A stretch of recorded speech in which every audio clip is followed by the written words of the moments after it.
বন্ধুরা দেখো আমরা রাম মন্দিরে ঢুকেছিলাম। প্রভু রাম এসছে। রাম এসে আর কি করেছে দেখো। সব চলো ভাই। কাঁচা লঙ্কা, মুড়ি।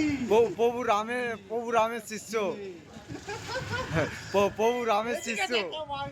ভাই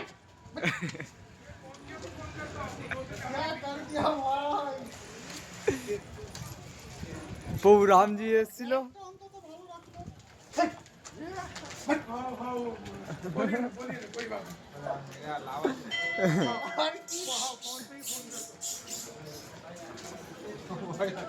নিয়ে যাবো কি করে? চানাচুর ইচ্ছা মতো চানাচুর গুলো খাইবে। সবে নতুন প্যাকেট চানাচুর কিনেছি, মানে সেই চানাচুর আমরা একটাও খাইনি, নতুন প্যাকেট। কি অবস্থা! কত মুড়ি, কত মুড়ি দেখ।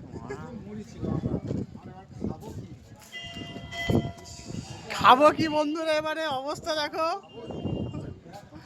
যাই হোক একটা স্মৃতি হয়ে গেল এখানে এসে। আরে এগুলো ঠিক করতে হবে, তুই কি ছেড়ে দিয়ে চলে যাচ্ছে কেন? ওরা আবার ফের নামবে। ও আর কি হবে, ব্যাগ কি আর নিতে পারবে? ওই ব্যাগটা সব এখানে রেখে যেতে হবে। চলো দেখি কোথায় বসে আছে। ভাই